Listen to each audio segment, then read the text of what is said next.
କଥାରେ ଅଛି, ବିଧିର ବିଧାନ କେ କରିବ ଆନ। ଏଇ ଭିତରେ କେତେ ବର୍ଷ ବର୍ଷ ବିତିଗଲା। ଝିଅଟି ଫେରିଲା ସେଇ ନୀଡ଼କୁ, ଯେଉଁ ନୀଡ଼ରେ ଦୁଇ ପକ୍ଷୀଙ୍କର ପ୍ରଥମ ଦେଖା ହେଇଥିଲା।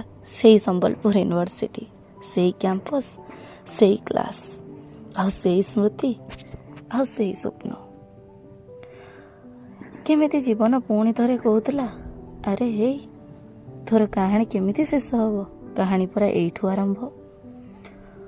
ହଠାତ୍ ଝିଅର ମା'ର ଗୋଟେ ଫୋନ୍, ଟିକେ ଘରକୁ ଆସିଲୁ।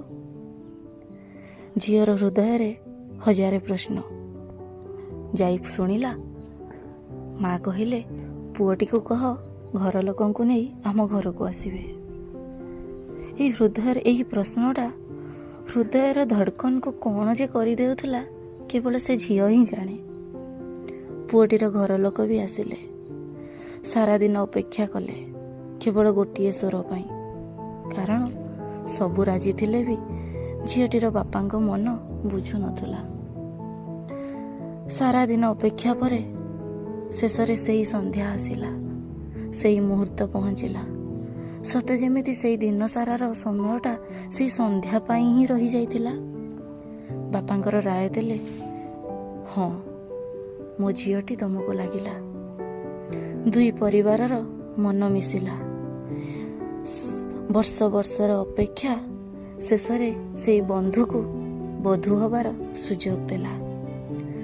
ନା ସମୟ ଥିଲା ଝିଅଟି ପାଖରେ ଭାବିବାକୁ କ'ଣ ଚାଲିଛି, ଗ୍ରହଣ କରିବାକୁ କ'ଣ ହେଉଛି। ଗୋଟେ ମାସ ଭିତରେ ଘଟିଗଲା ସବୁ କିଛି। କଳା ବିନ୍ଦି ଯେ ନାଲି ବିନ୍ଦିର ରୂପ ନେଲା। ଖାଲି ହାତଟା ନାଲି ଶଙ୍ଖାରେ ଭରିଗଲା। ଦୁଇ ହାତ ଥରି ଥରି ଧରୁଥିବା ହାତ ସମସ୍ତଙ୍କ ଆଗରେ ହାତ ଗଣ୍ଠି ପଡ଼ିଲା। ସାରା ଜୀବନ ପାଇଁ ଏହି ପବିତ୍ର ବନ୍ଧନ ବାନ୍ଧି ହେଇଗଲା ଏକ ସଂଘର୍ଷର ଗଢ଼ା ହେଇଥିବା ଏକ ଛୋଟ ଗଛ ପରି। ଆଜି ସେଇ ଗଛଟିକୁ ବର୍ଷେ ପୂରିଛି।